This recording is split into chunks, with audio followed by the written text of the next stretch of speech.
네, 경기도 부천에서 세 자매가 동시에 숨진 채 발견되는 안타까운 일이 있었는데요. 사는 게 힘들어서 목숨을 끊는다는 유서가 발견되긴 했지만 석연치 않은 점이 적지 않아 사망 원인이 미스테리에 쌓여 있습니다. 네, 또 김포 물류창고 화재를 조사 중인 경찰이 방화 가능성에 무게를 두고 현재 50대 용의자를 추적하고 있는데요. 오늘 브런치 이슈에서 짚어보도록 하겠습니다. 네, 오늘 사회부 윤지연 기자, 백기종 전 수서경찰서 강력팀장 나와주셨습니다. 안녕하세요. 네, 안녕하십니까? 네, 참 이 젊은 나이의 세 자매가 나란히 숨져서 충격을 주고 있는데요. 힘들다는 내용의 유서가 발견됐다고 하는데 먼저 어떻게 된 사건인지 좀 짚어주시죠.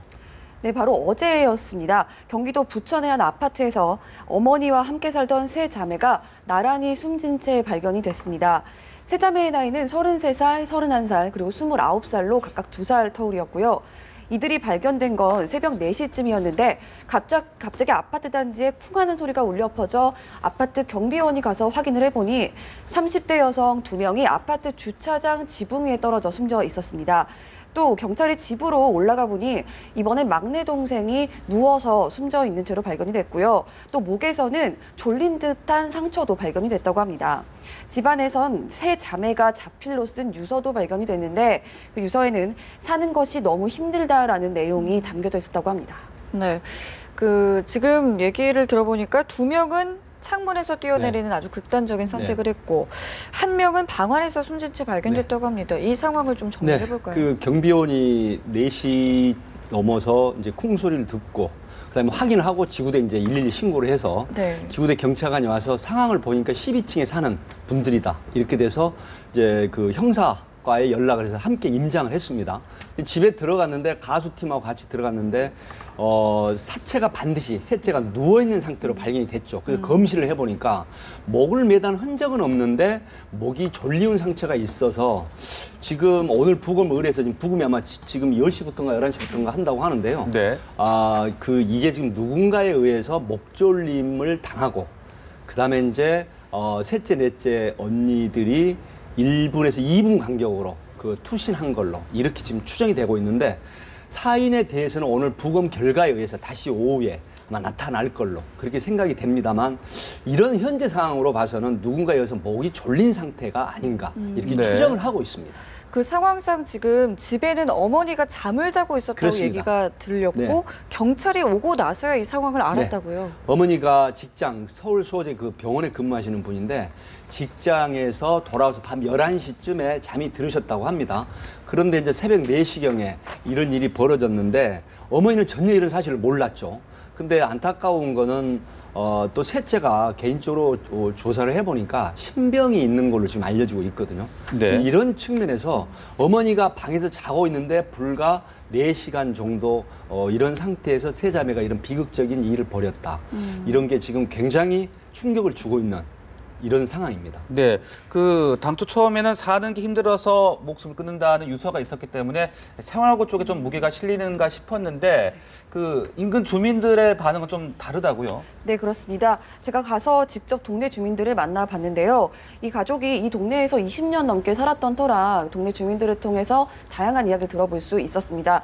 우선 이 세 자매는 총 5자매 중에 셋째와 넷째 그리고 막내였고요. 그 첫째와 둘째는 이들과 함께 살다 이제 결혼과 취직 등으로 출가를 한 상태였습니다. 또 세 자매는 그간 유치원 보육교사나 간호조무사 등으로 일해왔고 또 어머니는 오랜 기간 인근에서 포장마차에서 일을 하다 최근에는 모 대학병원에서 간병인으로 일해왔다고 합니다. 네, 그렇다면 경제적으로 크게 어렵지 않았을 것 같은 생각도 들거든요.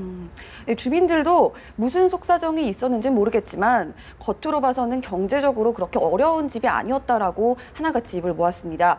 가령 이들이 살던 20평대 아파트, 시가 2억 원 정도 하는데요. 이 집도 전세나 월세가 아니라 바로 이들 소유의 집이었습니다. 네. 또 어린 시절 아버지가 돌아가시긴 했지만 이미 오래전 일이어서 최근에 경제적 상황과 연관짓기에는 조금 무리가 있어 보였고요. 또 경찰은 다만 이들 세 자매 중에 2명이 최근에 실직을 했다는 데 좀 초점을 두고 있습니다. 하지만 또 여기 아까 말씀드렸다시피 어머니가 계속 돈벌이를 해왔기 때문에 이러한 부분에서도 좀 의문이 남아 있습니다. 거기다 또 어머니가 경찰 조사에서 풍족한 형편은 아니었지만 그렇다고 빚이 있었던 것도 아니었다고 말을 했는데요. 때문에 딸들이 생활고 때문에 극단적 선택을 했다고 보기는 어렵다고 진술했습니다. 지금 얘기를 종합해보면 경제적인 상황은 아닌 것 같고요. 실직도 그렇게 크게, 글쎄요, 3명의 자녀가 자살을 할 만큼의 일인가 싶기도 하거든요. 예, 실제로 이제 저도 조사를 해보니까 윤 기자 말씀하신 게 대체로 맞지만 2가지 요인이 있습니다.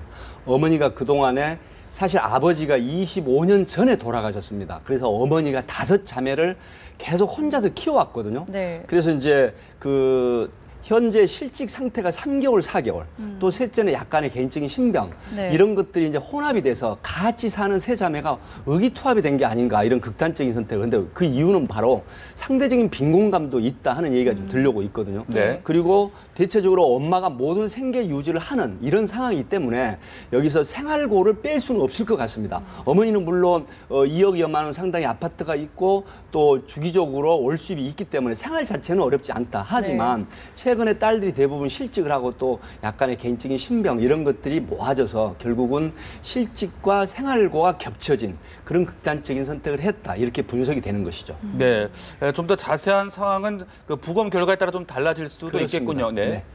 이제 현재 경찰에서는 여러 형태의 혹시 가족 관계 또 보험 관계 이런 여러 가지 형태를 외연을 넓혀 수사를 하고 있는데 아마 부검 결과에 의해서 상당히 자살의 이제 외부 침입 흔적이나 타살 혐의는 전혀 없는 상태이기 때문에 아마 이제 제가 말씀드린 2가지 형태의 그 죽음으로 기결이 될 소지가 높다. 다만 그 부검 결과에 의해서 드러날 부분이 만약에 특이한 점이 있다고 하면 모를까. 그렇지 네. 않으면 현재로서는 아마 다른 요인은 없는 걸로 그렇게 파악이 됩니다. 네, 알겠습니다. 또 다음 사건 짚어보죠. 김포 물류창고에서 화재가 발생했는데 진화하기까지 상당히 어려움이 많았다고 하더라고요. 네, 그렇습니다. 불이 난 곳은 경기도 김포의 제일모직 물류창고였습니다.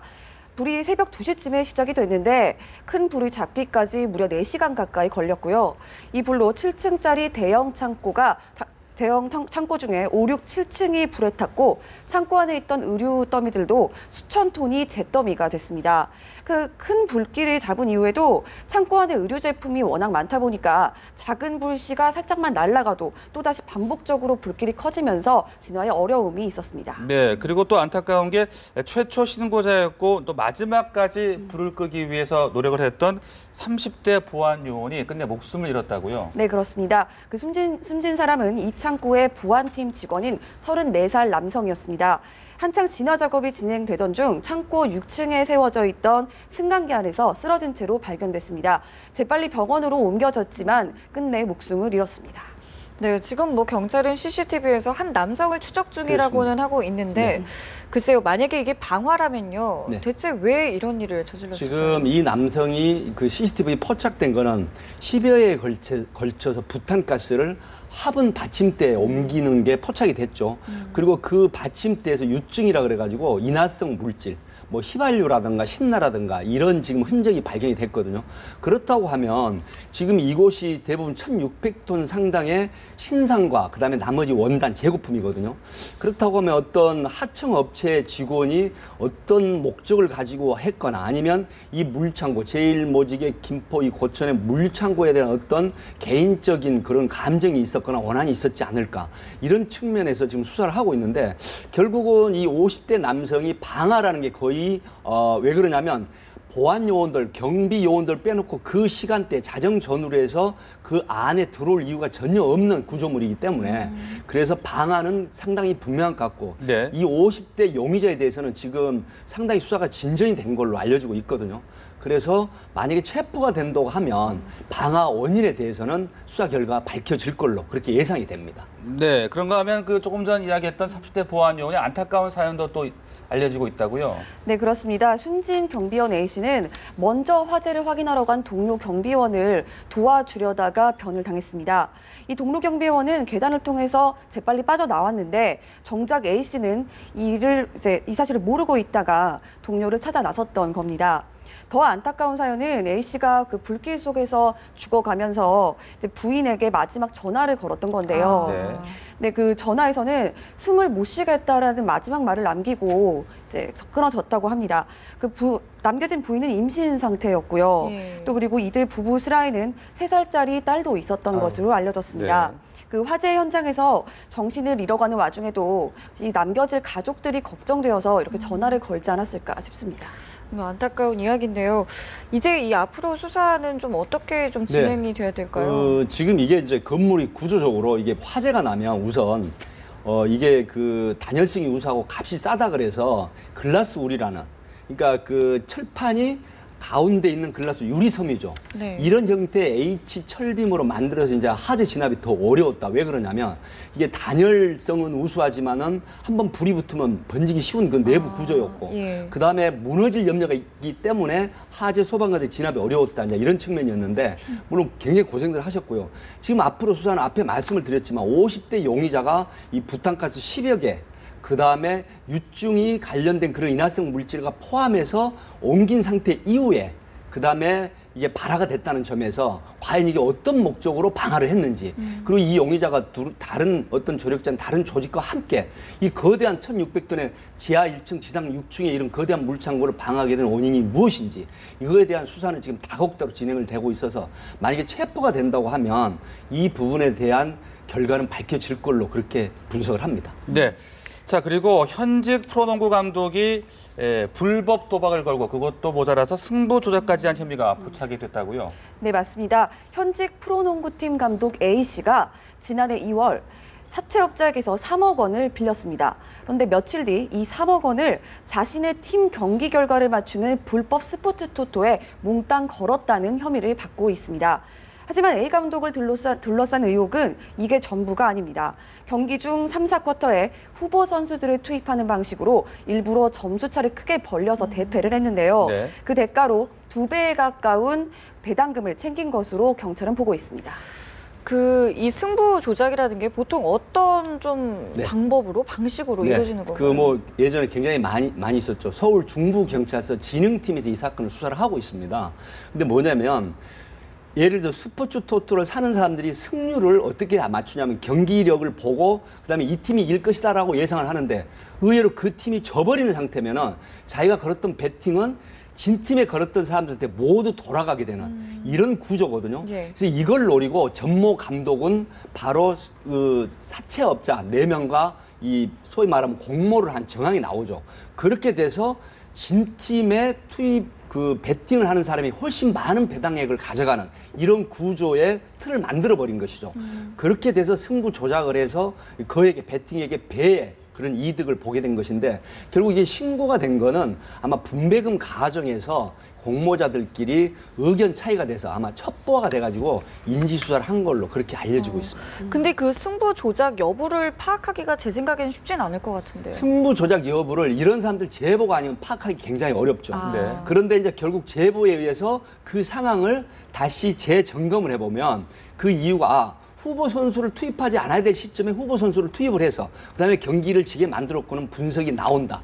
이런 측면에서 그게 확인이 된 것이죠. 그러니까 보통 이런 경우에 이제 좀 제보가 대부분의 제보라든가 정확한 어떤 첩보에 의해서 수사가 진행이 되는 거거든요. 그렇지 않으면 자동적으로 이 경기는 어쩔 수 없이 졌구나 이렇게 인정이 되기 때문에 결정적인 제보가 가장 중요한 수사의 단서고 결과를 볼 수 있다는 것이죠. 네, 그 강동희 전 감독의 사건이 아직도 기억이 나거든요. 프로농구계로서는 참 당혹스러울 것 같습니다. 네, 그렇습니다. 프로농구에서 현직 감독이 이렇게 승부 조작에 가담한 혐의를 받는 것은 이번이 처음이 아닌데요. 지난 2013년 강동희 전 감독 기억하실 겁니다. 브로커에게서 돈을 받고 총 4경기에서 주전 선수 대신 후보 선수를 기용하는 방식으로 승부 조작을 했고요. 또 결국 이 승부 조작으로 실형까지 선고를 받았습니다. 프로농구연맹은 해당 사태 이후에 강 전 감독을 영구 제명하기로 했고요. 이 때문에 그 이후로도 강 전 감독은 농구와 관련돼선 그 어떠한 일도 하지 못하고 있습니다. 네, 알겠습니다. 저희 오늘 말씀은 여기까지 듣겠습니다. 고맙습니다. 고맙습니다.